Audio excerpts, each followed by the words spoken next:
একটি ছোট্ট সুতো, দেখতে সাধারণ, কিন্তু সেই সুতোতেই জড়িয়ে থাকে ভালোবাসা, বিশ্বাস, দায়িত্ব আর সুরক্ষার অঙ্গীকার।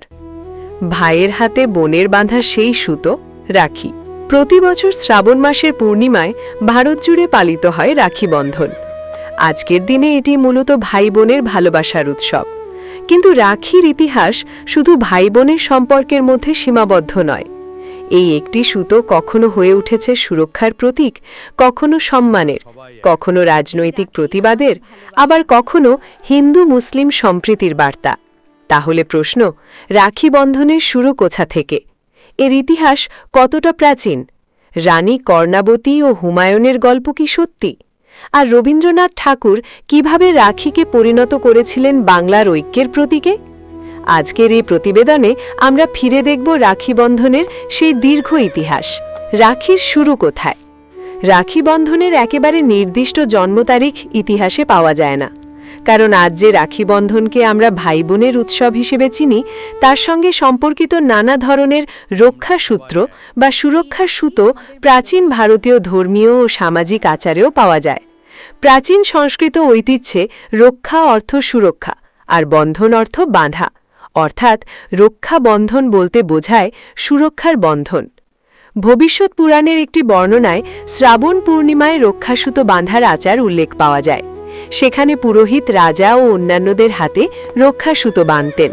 অর্থাৎ প্রাচীন যুগের রক্ষাবন্ধন শুধুমাত্র ভাই বোনের উৎসব ছিল না, এর মধ্যে ছিল মঙ্গল কামনা, সুরক্ষা এবং সামাজিক দায়িত্বের ভাবনা। পরবর্তী সময়ে বিভিন্ন অঞ্চলের লোকাচার, পারিবারিক সম্পর্ক এবং সামাজিক পরিবর্তনের সঙ্গে সঙ্গে এই রক্ষাসূত্রের ধারণা নতুন রূপ নেয়। এইভাবেই ধীরে ধীরে ভাই বোনের ভালোবাসার সঙ্গে রাখির সম্পর্ক আরও দৃঢ় হয়। কৃষ্ণ ও দ্রৌপদীর কাহিনী। রাখির সঙ্গে যুক্ত সবচেয়ে জনপ্রিয় পৌরাণিক কাহিনীগুলির একটি হল শ্রীকৃষ্ণ ও দ্রৌপদীর। কাহিনী অনুযায়ী কৃষ্ণের আঙুলে আঘাত লেগে রক্ত বেরোলে দ্রৌপদী নিজের শাড়ির একটি অংশ ছিঁড়ে কৃষ্ণের আঙুলে বেঁধে দেন। দ্রৌপদীর সেই ভালোবাসা ও মমতার প্রতিদান হিসেবে কৃষ্ণ তার পাশে থাকার অঙ্গীকার করেছিলেন, এমন বিশ্বাস প্রচলিত। এই গল্পের মূল শিক্ষা হল, রক্তের সম্পর্কই একমাত্র সম্পর্ক নয়, ভালোবাসা, মমতা আর দায়িত্ববোধও মানুষকে আপন করে নিতে পারে। তবে এই গল্পকে রাখি বন্ধনের ঐতিহাসিক সূচনা হিসেবে নিশ্চিতভাবে প্রমাণিত ইতিহাস বলা যায় না। এটি মূলত ধর্মীয় ও লোকপরম্পরায় বহুল প্রচলিত একটি কাহিনী। রানী কর্ণাবতী ও হুমায়ুন, সত্যি নাকি কিংবদন্তি? রাখির ইতিহাসের সবচেয়ে আলোচিত একটি গল্প মেওয়ারের রানী কর্ণাবতী এবং মুঘল সম্রাট হুমায়ুনকে নিয়ে। এখানেই একটি বিষয় পরিষ্কার করা জরুরি। অনেক সময় ভুল করে এই কাহিনীর সঙ্গে মহারানা প্রতাপের নাম জুড়ে দেওয়া হয়, কিন্তু প্রচলিত কাহিনীর রানী ছিলেন রানী কর্ণাবতী, যিনি মেওয়ারের রাজপরিবারের সঙ্গে যুক্ত ছিলেন এবং মহারানা প্রতাপের সময়ের আগের প্রজন্মের মানুষ। জনপ্রিয় কাহিনী অনুযায়ী 1535 সালে গুজরাটের সুলতান বাহাদুর শাহ চিতোর আক্রমণ করেন। রানী কর্ণাবতী বিপদের মুখে পড়েন। কথিত আছে, তিনি মুঘল সম্রাট হুমায়ুনের কাছে একটি রাখি পাঠিয়ে তাকে ভাই হিসেবে গ্রহণ করেন এবং সাহায্য চান। কাহিনী অনুযায়ী হুমায়ুন সেই রাখির মর্যাদা রক্ষা করতে চিতোরের দিকে রওনা হন। এই গল্প আজও ভারতীয় জনমানুষে অত্যন্ত জনপ্রিয়। কিন্তু ইতিহাসের জায়গায় এখানে একটু সতর্ক হওয়া প্রয়োজন। সমসাময়িক সূত্রে রানী কর্ণাবতীর পাঠানো রাখি এবং হুমায়ুনের সেই কারণে মার সামরিক সাহায্যে এগিয়ে যাওয়ার নির্ভরযোগ্য প্রমাণ পাওয়া যায় না। ইতিহাসবিদদের একটি অংশ এই ঘটনাকে পরবর্তী সময়ের কিংবদন্তি বা লোককথা হিসেবে দেখেন। এমনকি হুমায়ুনের নিজের স্মৃতিকথাতেও এই রাখির ঘটনা উল্লেখ নেই। তাই এই গল্পকে আমরা বলতে পারি ঐতিহাসিকভাবে বিতর্কিত কিন্তু সাংস্কৃতিকভাবে অত্যন্ত শক্তিশালী একটি কাহিনী। আর এই কাহিনীর জনপ্রিয়তা একটি গুরুত্বপূর্ণ বিষয় আমাদের শেখায়।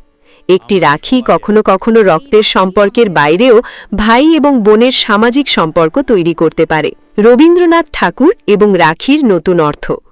এবার আসা যাক এমন একটি অধ্যায়ে যেখানে রাখি শুধু পারিবারিক উৎসব নয়, হয়ে উঠেছিল রাজনৈতিক ও সামাজিক ঐক্যের প্রতীক। সময়টা 1905 সাল। ব্রিটিশ সরকার বঙ্গভঙ্গের সিদ্ধান্ত নেয়। তৎকালীন বাংলাকে বিভক্ত করার এই সিদ্ধান্তের বিরুদ্ধে বাংলা জুড়ে তীব্র প্রতিবাদ শুরু হয়। এই সময় রবীন্দ্রনাথ ঠাকুর রাখিকে নতুন অর্থে ব্যবহার করার উদ্যোগ নেন। তিনি চেয়েছিলেন হিন্দু ও মুসলমান একে অপরের হাতে রাখি বেঁধে ঘোষণা করুক, আমরা আলাদা নই, আমরা একে অপরের আপনজন। 1905 সালের 16ই অক্টোবর বঙ্গভঙ্গ কার্যকর হওয়ার দিন রাখি বন্ধনের প্রতীক ব্যবহার করে হিন্দু মুসলমানের মধ্যে ঐক্যের বার্তা ছড়িয়ে দেওয়া হয়েছিল। কলকাতা, ঢাকা, সিলেট সহ বিভিন্ন জায়গায় মানুষ একে অপরের হাতে রাখি বেঁধেছিলেন। রবীন্দ্রনাথের কাছে রাখি তখন আর শুধু ভাই বোনের সম্পর্কের প্রতীক ছিল না, এটি হয়ে উঠেছিল সম্প্রীতির সুতো, বাংলার মানুষের ঐক্যের সুতো, বিভেদের বিরুদ্ধে প্রতিবাদের সুতো। একদিকে ব্রিটিশ প্রশাসন একটি রাজনৈতিক সীমারেখা টানতে চেয়েছিল, অন্যদিকে রবীন্দ্রনাথ মানুষের হৃদয়ের মধ্যে সম্পর্কের বন্ধনকে আরও শক্ত করতে চেয়েছিলেন। এখানেই রাখি বন্ধনের ইতিহাসে এক অসাধারণ পরিবর্তন আসে। একটি ধর্মীয় সামাজিক আচার হয়ে ওঠে সাম্প্রদায়িক সম্প্রীতি ও জাতীয় ঐক্যের প্রতীক। শান্তিনিকেতনেও এই ঐতিহ্যের প্রভাব আজও দেখা যায়। তারপর বদলেছে রাখির রূপ। সময়ের সঙ্গে রাখি বন্ধনের উৎসবও বদলেছে। একসময় রাখি ছিল মূলত সুতো বা সাধারণ রক্ষাসূত্র, তারপর এসেছে রঙিন সুতো, এরপর পুঁতি, ফুল, কাঠ, ধাতু, কাপড় এবং নানা ধরনের নকশার রাখি। আজকের দিনে বাজারে পাওয়া যায় কার্টুন রাখি, রুদ্রাক্ষ রাখি, চন্দন রাখি, পরিবেশ বান্ধব রাখি, হাতে তৈরি রাখি, আরও কত কি।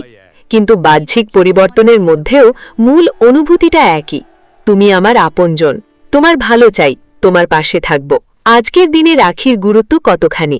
এই প্রশ্নটা অত্যন্ত গুরুত্বপূর্ণ, কারণ আজকের সমাজে পরিবার বদলেছে। অনেক পরিবার এখন ছোট, ভাই বোন আলাদা শহরে থাকে, কেউ কলকাতায়, কেউ দিল্লিতে, কেউ মুম্বাইতে, কেউ বিদেশে, কেউ আবার কাজের কারণে বছরের পর বছর দূরে থাকে। কিন্তু দূরত্ব যতই বাড়ুক, রাখি সেই সম্পর্কটাকে মনে করিয়ে দেয়। আজ হয়তো বোন ভিডিও কলে ভাইকে দেখে, অনলাইনে রাখি পাঠিয়ে দেয়, কুরিয়ার করে রাখি পৌঁছে যায় 1000 কিলোমিটার দূরে। কিন্তু সেই ছোট্ট সুতোটি এখনো বলে, দূরত্ব আমাদের আলাদা করতে পারে, কিন্তু সম্পর্ককে নয়। শুধু ভাইয়ের দায়িত্ব নয়, বোনেরও ভালোবাসা। রাখি বন্ধনকে অনেক সময় শুধু ভাই বোনকে রক্ষা করবে এই ধারণার মধ্যে সীমাবদ্ধ করা হয়। কিন্তু আধুনিক সমাজে রাখির অর্থ আরও বিস্তৃত। রক্ষা একতরফা নয়, ভাই যেমন বোনের পাশে থাকবে, বোনও তেমন ভাইয়ের সুখ দুঃখে পাশে থাকবে। ভাই বোন একে অপরের মানসিক শক্তি হতে পারে। তাই আজকের রাখি তাই শুধু আমি তোমাকে রক্ষা করব নয়, বরং আমরা একে অপরের পাশে থাকব। এটাই আধুনিক রাখি বন্ধনের সবচেয়ে বড় অর্থ। আজকের সমাজে আরও বড় একটি বার্তা। রবীন্দ্রনাথ প্রায় 122 বছর আগে যে বার্তা দিয়েছিলেন, আজও সেটি অত্যন্ত প্রাসঙ্গিক। আজ সমাজে নানা ধরনের বিভাজন রয়েছে। ধর্মের নামে বিভাজন, জাতের নামে বিভাজন, রাজনীতির নামে বিভাজন, ভাষার নামে বিভাজন, অর্থনৈতিক বৈষম্য, সামাজিক দূরত্ব। এই সময় রাখি আমাদের মনে করিয়ে দিতে পারে, মানুষের পরিচয় অনেক বড়। আমরা যদি একে অপরকে শুধু অন্য হিসেবে না দেখে আপনজন হিসেবে দেখতে শিখি, তাহলে সমাজ অনেক বেশি সুন্দর হতে পারে। রাখি তখন শুধু কবজিতে বাঁধা সুতো নয়, রাখি হয়ে ওঠে বিশ্বাসের বন্ধন, মানবতার বন্ধন, সম্প্রীতির বন্ধন। 2026-এর রাখি নতুন প্রজন্মের কাছে নতুন অর্থ। 2026 সালে দাঁড়িয়ে রাখি বন্ধনের অর্থ আরও বিস্তৃত হয়েছে। আজকের প্রজন্মের কাছে রাখি মানে শুধু উপহার নয়, এটি পরিবারের সঙ্গে যোগাযোগের একটি দিন, ব্যস্ত জীবনের মধ্যে ভাই বোনকে ফোন করার দিন, পুরনো অভিমান ভুলে যাওয়ার দিন, একসঙ্গে বসে শৈশবের স্মৃতি মনে করার দিন, আর সবচেয়ে বড় কথা, সম্পর্ককে সময় দেওয়ার দিন। হয়তো সারা বছর ভাই বোনের মধ্যে কথা হয় না, হয়তো ছোটখাটো অভিমান জমে থাকে, কিন্তু রাখির দিন একটি সুতো অনেক সময় সেই দূরত্বটুকু কমিয়ে দেয়। শেষ কথা, রাখি বন্ধনের ইতিহাস আমাদের সামনে এক অসাধারণ যাত্রা তুলে ধরে।